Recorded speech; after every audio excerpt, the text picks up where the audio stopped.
여러분 안녕하십니까? 광주 MBC 뉴스투데이 시작합니다. 먼저 오늘의 주요 뉴스입니다. 광주와 전남 지역에 많은 비가 내리고 있습니다. 내일까지 많은 곳은 300mm의 비가 오는 곳도 예상돼 비 피해 입지 않도록 주의가 필요합니다. 금양빌딩 방문 판매점에서 시작한 코로나19 확산이 5차 감염까지 진행된 것으로 나타났습니다.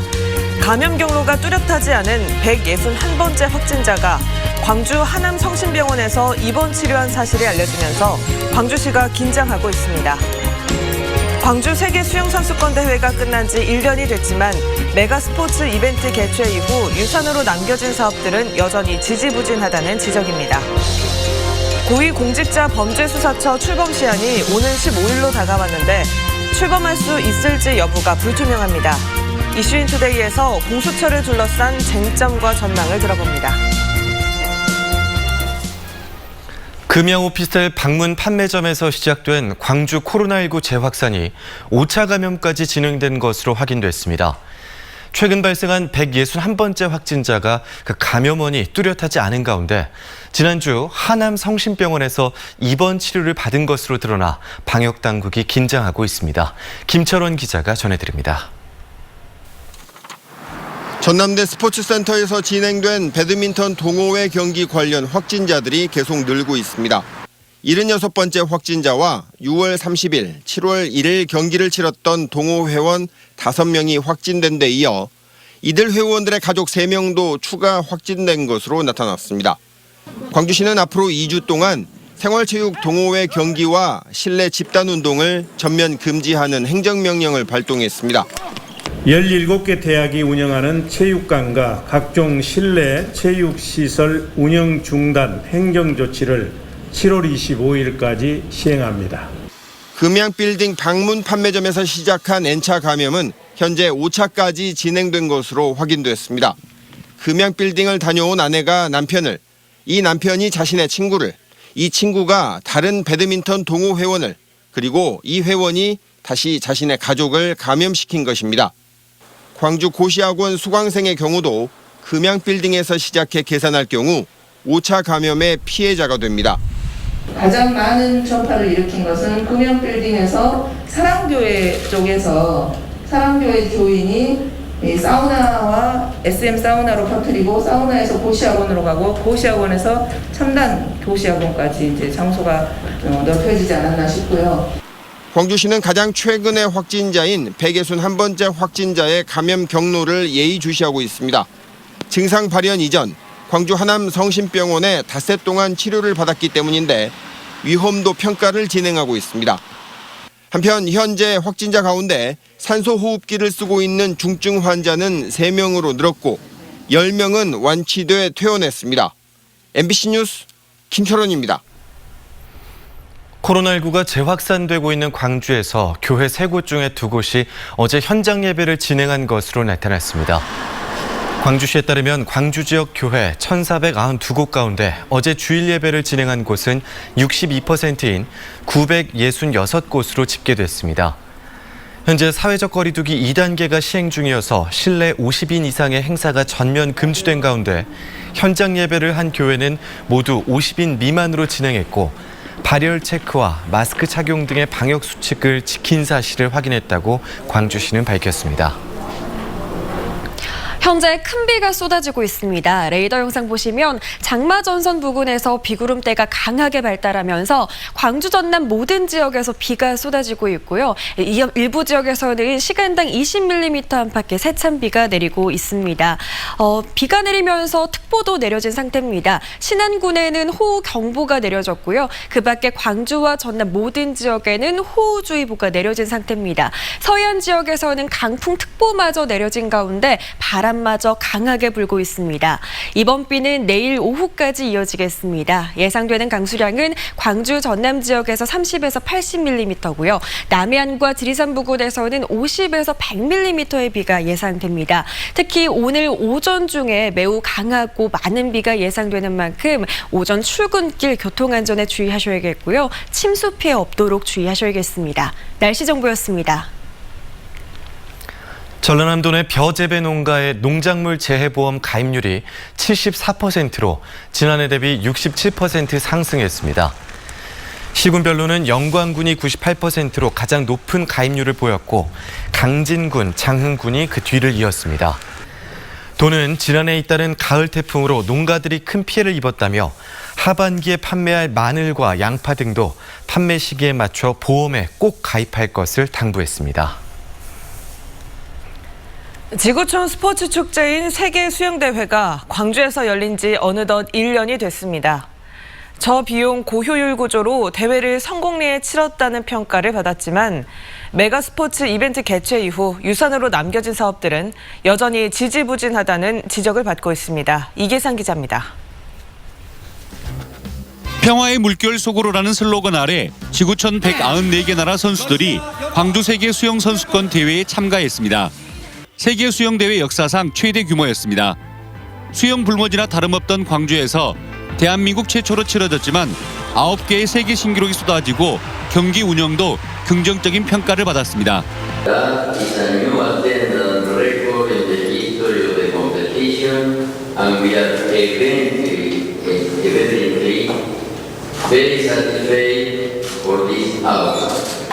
시민 서포터즈의 열성적인 응원과 자원봉사자의 적극적인 참여는 다정다감 광주를 전 세계 안방까지 알리는 기회가 됐습니다. 저비용 고효율 대회로 치른 덕분에 여느 국제 행사와 달리 흑자 대회로 마감됐고 유대회 시설을 대부분 재활용하다 보니 시설 사후 활용 문제가 짐이 되지도 않았습니다. 하지만 세계 수영대회 유산으로 추진되어 온 한국수영진흥센터 건립은 행정안전부 투자심사에서 제동이 걸렸습니다. 수영대회 성공 개최를 기념하고 수영 저변 확대를 위해 꼭 필요한 시설이지만 규모 조정이 불가피해진 것입니다. 또 각종 대회를 치를 수 있는 그리고 우리 국제 스포츠 도시로서의 각종 기념품을 전시할 수 있는 그런 한국수영진흥센터를 건립을 지금 추진하고 있습니다. 수영대회 유산으로 창설된 광주 수영선수권 대회 역시 차질이 우려됩니다. 코로나19 여파로 전국 수영대회가 취소되거나 연기되면서 광주대회도 다음 달 말에 개최되는 걸로 한 차례 일정이 변경됐습니다. 어렵사리 첫 대회가 개최되더라도 방역을 위해서 무관중이 될 가능성도 커졌습니다. 광주에 남아있는 체육인이나 수영인들은 이런 유무형에 대한 어떤 경험을 후세들한테 꾸준하게 안정적으로 넘어갈 수 있도록 잘 만들어야 되지 않을까 싶습니다. 광주 세계 수영대회 조직위원회는 파견 인력 복귀와 자녀재산 청산 등을 끝으로 본격적인 해산 절차를 받게 됩니다. MBC 뉴스 이계상입니다. 당초 오늘 열릴 예정이었던 민주당과 호남권 자치단체 간 예산정책협의회가 연기됐습니다. 민주당 광주시당은 당초 오늘 국회에서 열기로 했던 예산정책협의회를 박원순 서울시장 연결식 등을 이유로 오는 23일로 연기했다고 밝혔습니다. 이번 협의회에서는 정기국회가 시작되기 전 내년도 정부 예산안과 관련해 민주당과 광주시장, 전남지사, 전북지사 등이 모여 지역 현안 사업 반영을 조율할 예정입니다.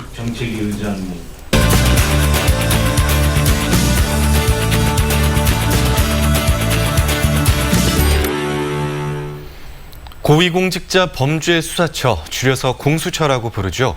이 공수처의 출범 시한이 오는 15일입니다. 하지만 출범할 수 있을지 여부는 불투명한데요. 공수처를 둘러싼 쟁점과 전망, 전준호 변호사와 함께 알아보겠습니다. 안녕하십니까? 네, 안녕하십니까. 이 공수처 출범 시한이 오는 15일까지잖아요. 이게 법으로 정해진 거죠? 예, 일반적으로 법률의 경우 국회 통과가 된다고 해서 바로 시행되는 것은 아니고요. 6개월 정도의 공포기간을 갖습니다. 공수처법의 경우에는 2020년 1월 14일이 국회 통과일이었는데 부측에서 6개월의 공포기간을 규정을 해놨습니다. 이틀 남았는데요. 2020년 7월 15일이 시행일이 됩니다. 5.18 진상규명위원회 같은 경우에 있어서도 2018년 9월 14일이 법정 출범 기한이었는데 1년 넘게 지연이 된 적이 있었는데 이번에도 반복될 위험이 있기 때문에 많은 분들이 걱정을 하시는 것 같습니다. 네, 공수처의 출범을 위해서는 공수처장을 선임해야 할 텐데요. 추천 절차부터 아주 까다롭다면서요. 예, 공수처 구성 절차를 간단하게 설명드리면 다음과 같습니다. 공수처장 후보추천위원회가 공수처장 후보 2명을 추천을 합니다. 그중에서 1명을 대통령이 임명을 하고요. 공수처장은 차장을 임명 제청한 뒤 차장과 함께 인사위원회를 구성을 하고 공수처 검사, 수사관들 실무 인력을 이제 임명을 하게 됩니다. 이렇게 공수처장이 선임이 되어서야 비로소 공수처가 활동을 할 수 있게 되는데요. 심각한 것은 출범 이틀 전까지 공수처장 후보 추천위원회가 구성조차 안 되고 있다는 점입니다. 그 이유는 7인의 후보 추천위원회가 규정이 되어 있는데 6인의 찬성이 있어야 후보자 추천이 가능합니다. 그런데 야당 몫으로 2인의 위원이 배정이 되어 있어서 여당 독자적으로는 후보 추천이 불가능하기 때문입니다. 네, 지금 여야의 입장이 다르고 또 통합당의 반대가 매우 심한 상황이지 않습니까? 그래서 공수처장을 선임할 수 있을지 좀 의문이 드는데요. 어떻게 보십니까? 예, 5.18 진상규명위원회 얘기를 드렸었는데 5.18 진상규명위원회 같은 경우에 있어서 그 야당 추천위원을 포함해서 위원 중에서 위원장을 선임하는 규정이었습니다. 근데 야당목 위원이 추천되지 않으면서 15개월 이상 지연이 된 예가 있었습니다. 방금 말씀드린 것처럼 공수처장의 경우 7인의 후보자 추천위원회 중에서 6인 이상의 창선이 있어야 후보자 1명이라도 추천이 가능한데 야당 몫의 2인이 출석하지 않으면 나머지 5명의 위원은 1명의 후보자도 추천을 할 수가 없습니다. 그래서 적어도 현행법 구조상으로는 야당의 비토권이 있다라고 이제 보통 이렇게 말씀을 하고 있는데요. 실제로 미래통합당은 이런 비토권을 강조를 하고 확인을 하고 있습니다. 지난 5월 문재인 대통령과 주호영 원내대표가 청와대에서 회동을 했었는데 주호영 원내대표가 문재인 대통령에게 야당의 협조 없이는 공수처장을 임명할 수 없는 거 아니냐라고 물었고 대통령이 그렇다라고 대답을 해서 이런 비토권을 확인을 한 상황입니다. 네, 고위공직자들의 비리나 범죄를 독립적으로 수사해야 한다 이런 여론이 있는가 하면 또 반대 여론도 있습니다. 얘기했듯이 통합당은 위헌이라고 주장을 하고 있잖아요. 근거가 있다고 보십니까? 예, 실제로 현재 공수처법에 대해서 위헌 심사가 헌법재판소에서 계속되고 있습니다. 통합당이 주장하는 위헌 요소는 크게 한 3가지 정도로 나눠볼 수가 있습니다. 우선 검찰개혁이 경찰의 수사권 독립, 즉 수사권과 기소권을 분리하는 방향으로 지금 가고 있는데 공수처의 경우에 있어서는 수사권과 기소권을 모두 독점하는 형태로 가고 있어서 이 방향이 역행한다는 지적이 하나 있습니다. 다음으로 우리 헌법에는 검사의 영장 청구권이 규정이 되어 있습니다. 공수처를 통해서 이러한 검사의 영장 청구권을 제한하는 것 아니냐. 그래서 위헌이다라고 하는 지적도 있고요. 마지막으로 검찰 같은 경우에 있어서는 법무부의 외청으로 행정부 소속입니다. 그런데 공수처는 입법, 사법, 행정 과연 상권 분립 중에 어느 부분에 왜곡됐는지가 명확하지 않기 때문에 상권 분립에 반한다라는 지적도 있습니다. 개인적으로는 이제 아까 헌법상 검사의 영장 청구권을 말씀을 했는데 이건 헌법에서 검사의 헌법상 권리를 규정을 한 것이 아니고 국민들에게 헌법상 절차에서 조금이라도 어긋나게 영장을 청구를 하면은 기본권 침해가 된다라는 그 요소가 더 강하기 때문에 위헌성 주장은 타당하게 보기 어렵다고 하는 측면이 있습니다. 네, 참 이 여러모로 공수처 출범이 쉽지 않은 상황인데요. 협상 가능성이나 다른 대안이나 해법 있다고 보십니까? 예, 어쨌든 여당 같은 경우에 있어서는 최대한 정파색이 얕은 인물을 추천을 해서 협상 테이블로 야당을 끌어들인다는 지금 보관을 가지고 있는 것 같습니다. 만약에 끝까지 협조를 하지 않을 때는 어떻게 되느냐? 방법은 있습니다. 여당 독자적으로 공수처법을 개정을 하는 방법인데요. 공수처장 추천을 위한 의결 종족수를 줄이거나 여당 몫의 추천위원을 1명으로 줄여서 6인 이상 창성을 이끌어내는 방법이 있습니다.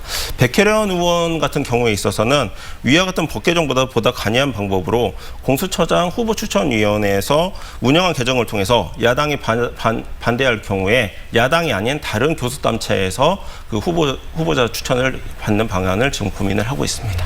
네, 지금까지 정준호 변호사와 함께 공수처 이슈에 대해서 이야기 나눠봤습니다. 오늘 말씀 잘 들었습니다. 고맙습니다. 감사합니다.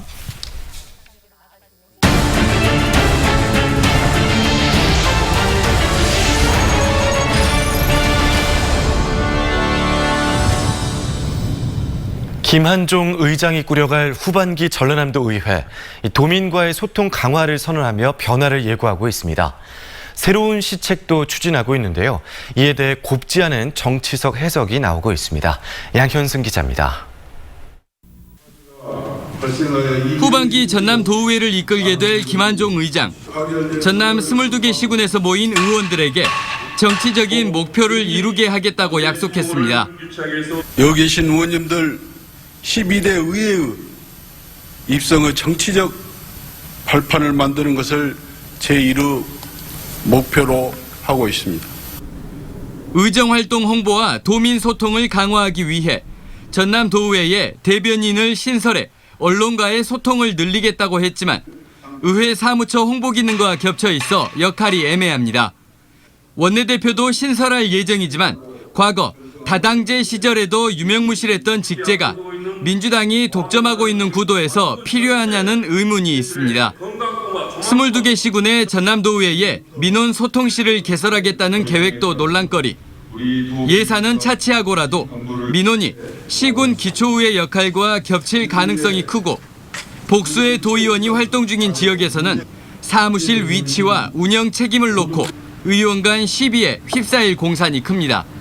소통할 수 있는 또 의원들하고 자주 이렇게 대면할 수 있는 이런 공간이 좀 필요하다는 의견들이 많았습니다. 그래서 이 문제도 전반기 때부터 많이 논의가 돼서 후반기 전남도의회의 신규 시책들이 소통을 위한 것인지 도의원들의 차기 지방선거를 위한 것인지 도민들이 지켜보고 있습니다. MBC 뉴스 양현승입니다. 남편의 친척을 학교의 계약직으로 채용했다가 감봉 징계를 받은 학교장에 대한 징계가 정당하다는 법원의 판결이 나왔습니다. 광주지법 행정 2부는 전남 모 중학교 교장 A씨가 전라남도 교육감을 상대로 낸 감봉 처분 취소 소송에서 교장의 청구를 기각했습니다. 지난 2018년 나주 모 중학교에서 근무하던 A씨는 학교 시설관리직 채용에 남편의 사촌인 B씨를 채용하도록 하는 과정에서 부당한 업무 지시를 한 사실이 드러나 도교육청이 감봉 1개월의 징계를 내리자 소송을 냈었습니다. 전자발찌 부착 명령을 받은 성범죄자가 전자발찌 충전을 거부한 혐의로 기소돼 유죄를 선고받았습니다. 광주지법 형사 4단독 박상현 부장판사는 방전된 전자발찌 충전 지시를 거부하고 추적을 피한 혐의로 기소된 47살 박모 씨에게 징역 8개월의 실형을 선고했습니다. 성범죄로 실형을 살고 지난 2018년 출소한 박 씨는 5년 동안 전자발찌 부착 명령을 받았지만 지난해 보호관찰관의 전자발찌 충전 지시를 거부하고 방전시켜 위치 추적을 피한 혐의로 기소됐습니다. 창립 5주년을 맞은 전남 창조경제혁신센터가 창업과 보육에 일정 부분 기여하고 있습니다. 하지만 센터가 유사 기관들과 차별성을 확보하고 과거 정권에 대한 부정적 이미지를 바꾸는 건 앞으로 풀어가야 할 과제입니다. 김주희 기자가 보도합니다. 중소벤처기업부 산하 전남창조경제혁신센터. 전남 농산청년벤처산업의 요람이 되겠다는 비전을 제시하며 의욕적으로 창립한 지 5년이 지났습니다. 전남창조경제혁신센터는 지난 5년 동안 신규 창업 360여 건, 농수산 우수 제품의 판매 지원 1,600억여 원, 일자리 창출 1,200여 명 등 성과를 거두고 있습니다. 실제로 현재 센터 내에는 40여 개 청년 기업들이 입주해 미래에 대한 꿈을 키워가고 있습니다.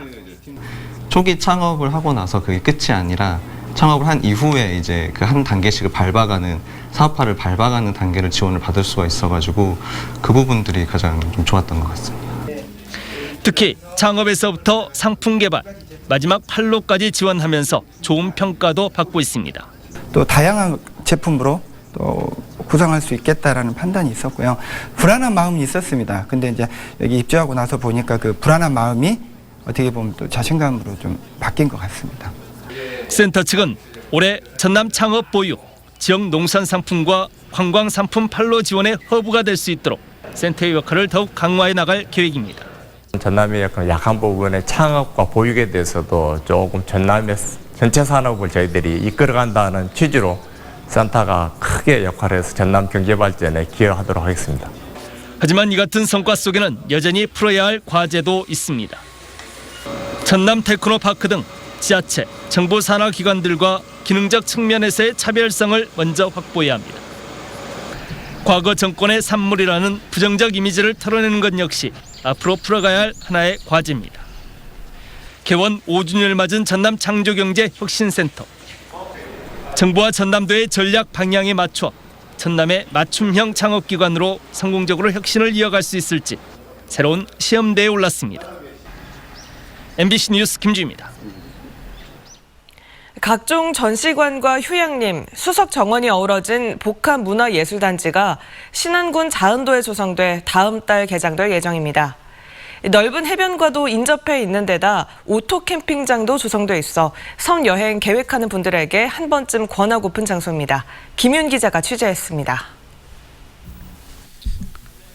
천사대교를 건넌 뒤 또 다른 다리를 지나야 갈 수 있는 신안군 자은도. 자은도 서쪽 끝 50만 제곱미터의 광활한 부지에 천사 뮤지엄 파크가 조성되고 있습니다. 해변과 맞닿은 휴양림에는 오토 캠핑장이 들어서 숲과 바다를 동시에 체험할 수 있습니다. 축구장 1개 면적의 수석 정원에는 대형 수석과 분재, 야생화가 어우러져 한 폭의 그림을 연출하고 있습니다. 수석 정원 앞 미술관에는 260여 점의 수석이 증강현실 기술과 접목돼 전시되고 있습니다. 환영하네. 이곳에서 삼라만상을 품고 있는 수석의 아름다움에 흠뻑 취해보시게나. 작품 하나하나 개성 있는 그런 작품이 돼 있고요. 여기는 야생초만 해도 200종 이상 심어져 가지고 사시사철 꽃을 볼 수 있는. 전 세계에서 수집한 3,300여 종, 7,700여 점의 조개가 전시된 세계 조개박물관도 개관을 눈앞에 두고 있습니다. 또한 신안 섬에서만 자생하는 신안 새우란 전시관도 마련됐고 이를 자원화하기 위한 연구센터도 들어섰습니다. 천사 뮤지엄 파크 바로 앞에는 이처럼 넓은 해변이 펼쳐져 있어 또 하나의 비경을 선사합니다. 섬과 바다와 해변을 품고 있는 데다 실내 전시관까지 갖추고 있어 휴식과 치유의 공간으로 제격입니다. 문화 공간이 있는 공존하는 공간으로서 코로나19로 지친 현대인들의 새로운 활력을 주고 힐링하는 장소로 거듭날 것입니다. 신안군의 천사 뮤지엄 파크는 이달 말까지 막바지 공사를 마무리하고 다음 달 1일부터 10,000원의 입장료를 받고 정식 개장할 예정입니다. MBC 뉴스 김윤입니다.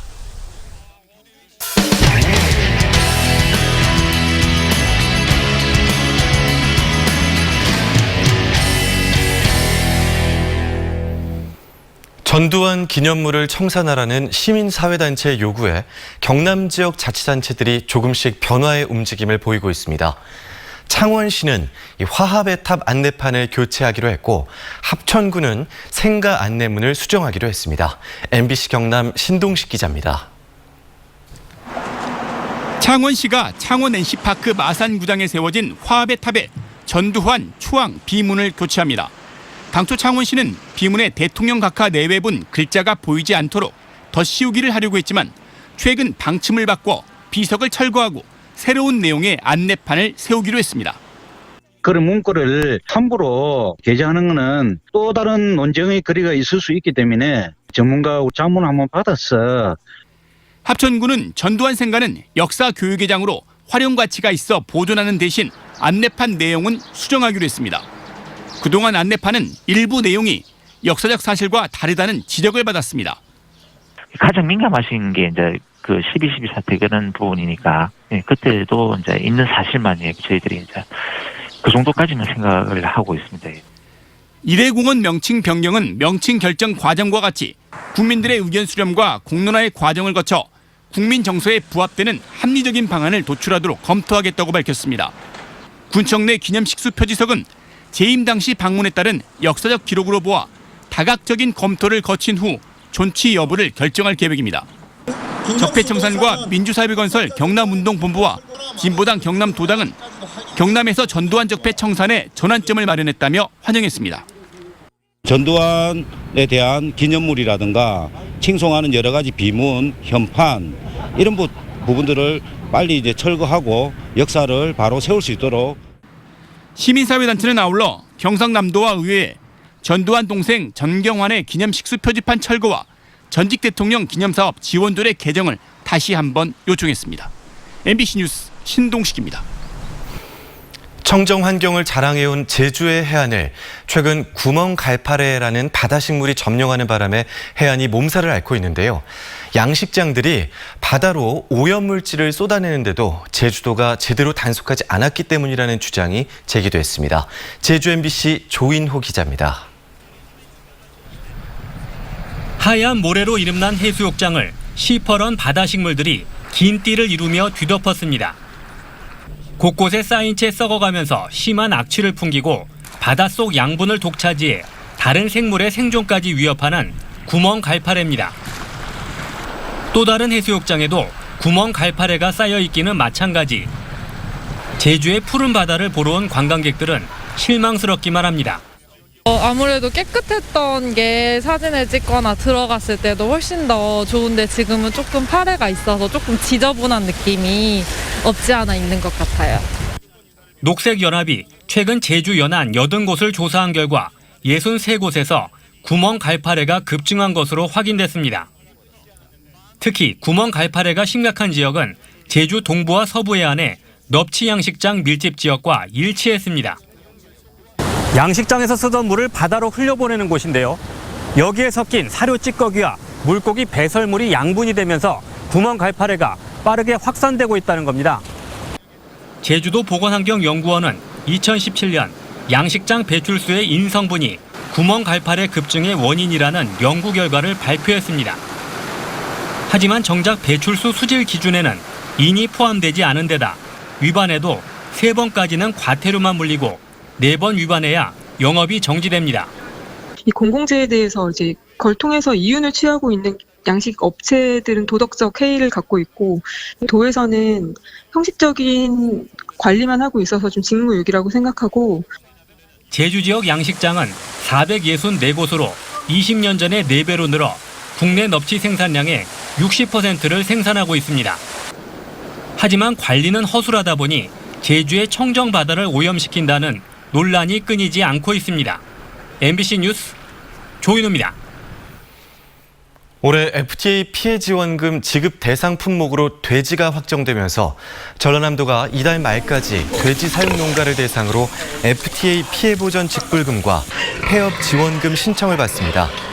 피해 보전 직접 직불금 신청은 한미 FTA 발효일 이전부터 돼지를 생산했거나 지난해 가격 하락 피해를 입은 농가 등 조건에 충족해야 하고 지급 상한액은 농업인은 3,500만 원, 법인은 5천만 원입니다.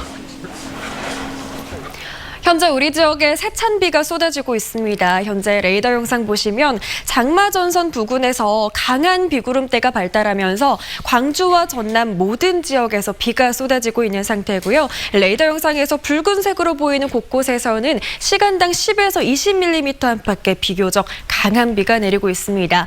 광주와 전남 모든 지역에 특보도 내려졌습니다. 신안군에는 호우경보가, 그 밖에 광주와 전남 모든 지역에서는 호우주의보가 발효 중인 상태고요. 서해안 지역에서는 강풍특보마저 내려진 가운데 바람도 강하게 불고 있습니다. 비바람으로 인한 피해가 없도록 시설물 관리 잘 하셔야겠습니다. 이번 비는 내일 오후까지 이어집니다. 광주 전남 지역에 30에서 80mm의 비가 내리겠고요. 남해안과 지리산 부근에서는 50에서 100mm의 비교적 더 많은 비가 내리겠습니다. 특히 오늘 오전 중에 강하고 많은 비가 집중되니까요. 오전 중에는 교통안전에 각별히 주의하셔야겠습니다. 광주의 아침 기온은 20도 안팎으로 어제보다 2도가량 낮은데요. 한낮 기온은 26도로 어제보다 2도가량 높은 기온 예상됩니다. 목포의 낮 기온은 25도로 예상되고요. 순천의 낮 기온도 25도 보이겠습니다. 현재 전해상에 풍랑특보도 내려진 가운데 바다의 물결은 최고 4m로 매우 거세게 일겠습니다. 내일까지 비가 이어지고 나면 당분간 장맛비는 주춤하면서 낮 기온이 다시 높게 오르겠고요. 다가오는 일요일부터 또다시 비가 이어집니다. 날씨 정보였습니다. 이상으로 광주 MBC 뉴스투데이를 마칩니다. 함께해 주신 여러분 고맙습니다.